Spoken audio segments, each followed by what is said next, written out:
in your 20s, the legacy kind of fitness and like how you feel yourself. And then you hit your 30s. And that's when I think maybe you're kind of like denial. I was working hard at it, but just not seeing results. I was running 4 days a week, lifting 2 days a week, and I was plateaued 210 plus. And now it's to break 175. I feel stronger than ever. Now we're inching towards that six pack. Yes. Yeah. I feel like it's, totally. And you're how old? I'm 45. How many 45-year-olds do you think can say that? Mike, welcome, brother. How are we doing? I'm good. Thank you. Awesome, dude. Yeah, man. So today I just wanted to kind of walk through your experience with us here at Catalyst. What's going well for you, kind of the results you got in your experience, where you were before. Just to see if, people watching this can relate to you and, maybe help them through their fitness journeys. How's that sound? Sounds great. Awesome, brother. So, first thing I'd want to jump into is just tell me a little bit about yourself. Like, what do you do for work? Tell me about your family situation, career, hobbies, lifestyle. Give me a rundown. Sure. I'm 45 years old, Boston, Massachusetts area. I'm a CPA. I've worked in accounting for 20 plus years. I have 2 kids, a 14-year-old and a 12-year-old. And I'm a pretty boring guy who, for fantasy sports, Boston sports. Doesn't sell yourself short, man. Reading, diehard sports fan. And honestly, between that and work, a lot of work, working with, the kids and work definitely keep you busy. So I'm the global controller of a multinational tech company. And it's, you get kind of, with my job, a lot of it is, I own financial statements, but I also own a lot of operations, and they're kind of going around the clock. And, you can have the best team, best processes, best technology, but life is life and things just see. Yes. See, even with the best laid plans, sometimes you don't end up with what happens. But yeah, so no, I think, part of it for me too, what I lack maybe in intelligence, I make up in work ethic and hustle. And I'm a hard worker, and I'm a grinder. I ground. So yeah, a lot of work. I mean, I did 7 years in public accounting to start my career, which was kind of I heard that's real easy. That was really, that was a grind. And that was kind of the start. So yeah, I really don't know an alternative to not like working hard. And prior to that too, like I went to UMass Amherst. I ran track and field there. So I was a student athlete in college. So the idea of kind of working hard and kind of like intellectually, it's kind of, that's a common through line with a lot of guys that, I work with is, being an athlete, being maybe competitive in your career, you could say. Yeah. And then potentially kind of like losing that athlete identity and the health and fitness being kind of put on the back burner for some time. Is that something you kind of went through yourself? I really resonate with that, because I think, in your 20s, I think there's still like the legacy kind of fitness and like how you feel yourself. And then you hit your 30s, and that's when I think maybe you're kind of like denial. Like the fact that, like you're still not like an 18-year-old. Like I ran the 400 in track. Like I'm not, you're not like that level of, and then, and I think for me too, maybe I'm jumping around a bit, but in my 30s, I definitely, I was still running and lifting, but I had a lot of aches and pains. Yeah.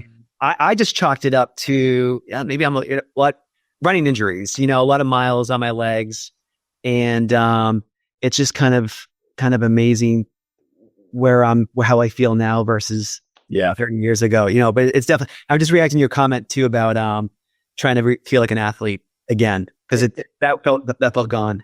And what was kind of maybe the catalyst, if you will, of, wanting to make that shift between kind of this being on the back burner to this actually being, a priority that carries over into the other areas of your life?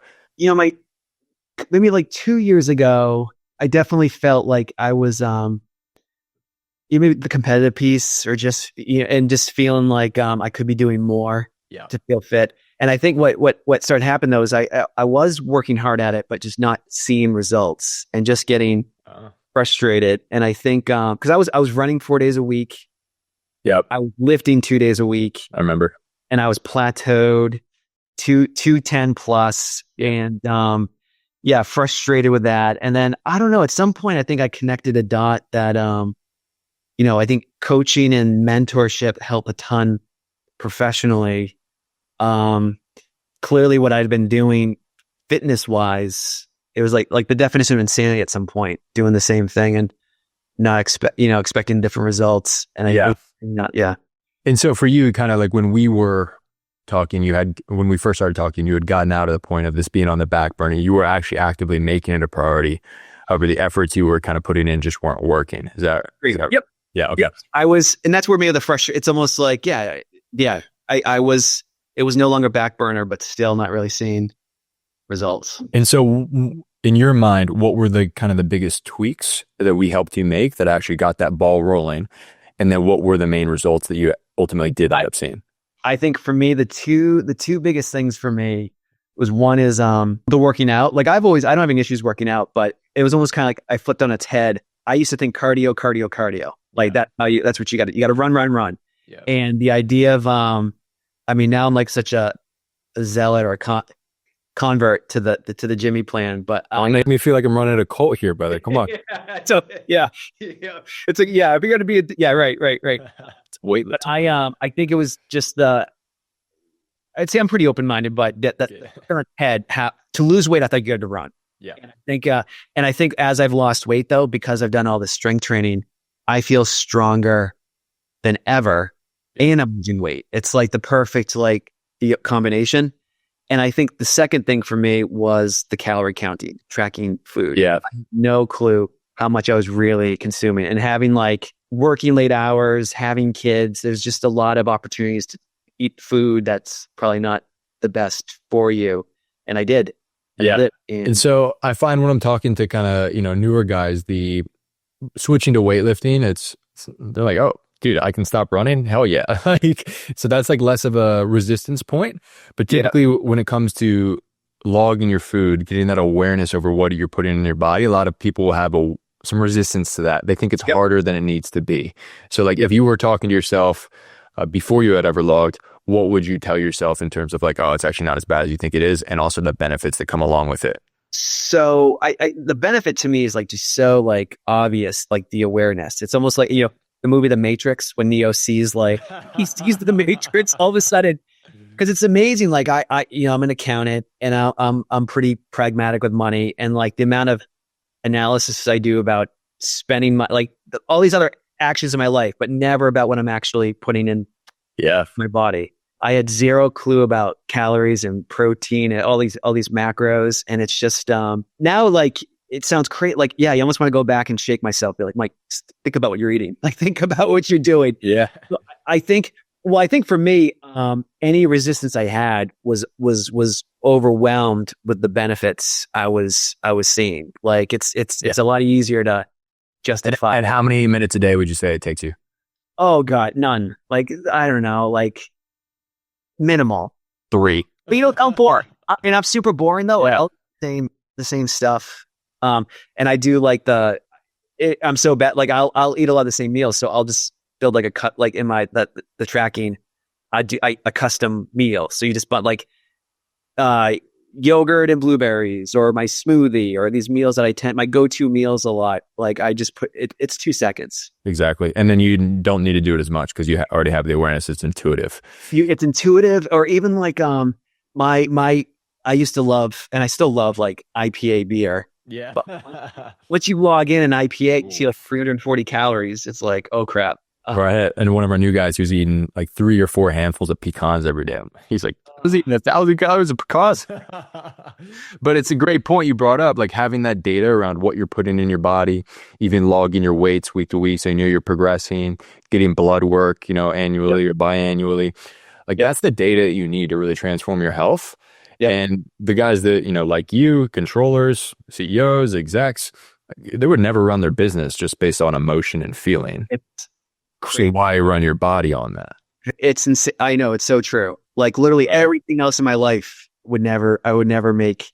And then, but then when you start seeing the results, and it becomes even more oh my God, this is, you start feeling better. But even this real, when your blood work comes in, and for me, my cholesterol was really high, and now it's really good. And it's like, holy crap. You start getting like the data geeks, probably in a lot of us, you're like, oh my God, like getting your own data. And it's, Yeah, at least.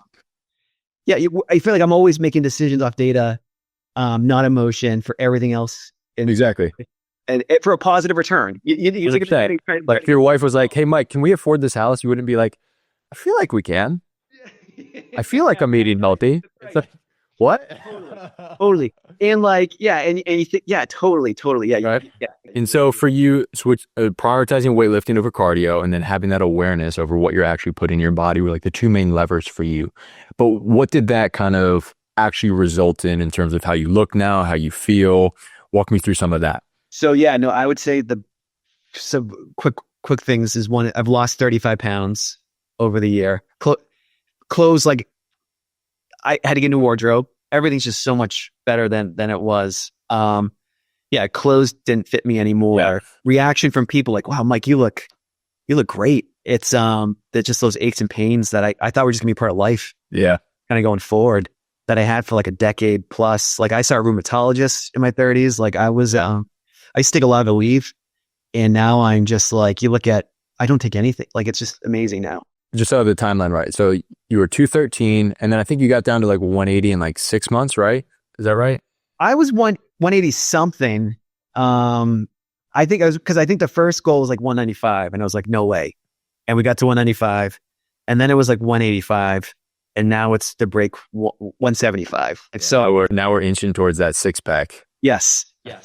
Like it's, yeah, totally. Now the whole, like breaking 200 seemed like the stretchiest of goals. And like, now it's 20 pounds ago. Like that's just so, it's wild. No, that's not uncommon where, sometimes I'll be like, yeah, this is realistic and XYZ timeline. And, because obviously I do this for a living, I do it so often.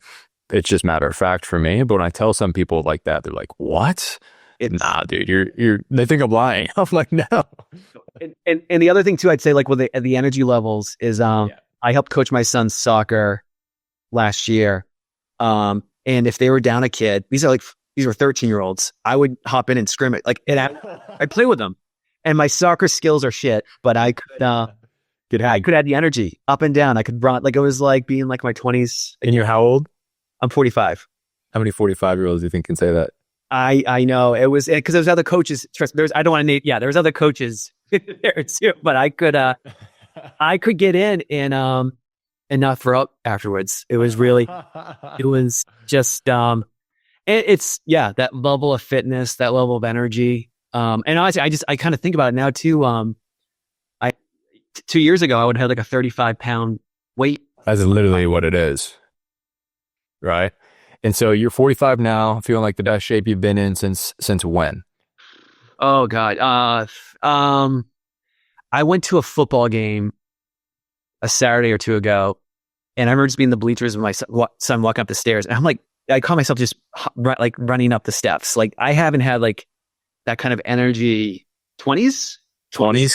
Yeah. Okay. So like 2 decades. I think so. Yeah. I would say so.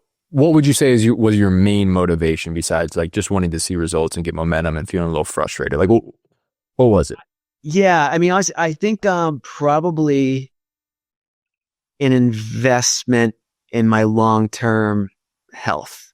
I think that was probably knowing, not like a midlife crisis thing, I don't think, but kind of knowing that, you're trying to set myself up for, the second half of just really unpack that a little bit for me. Like, did you feel like, okay, like if I don't get this under control, it's going to go this way, but I want it to go this way? Or I don't want to put words in your mouth. But. Yeah. I mean, I think, I think maybe it was just like the aches and pains and just feeling like,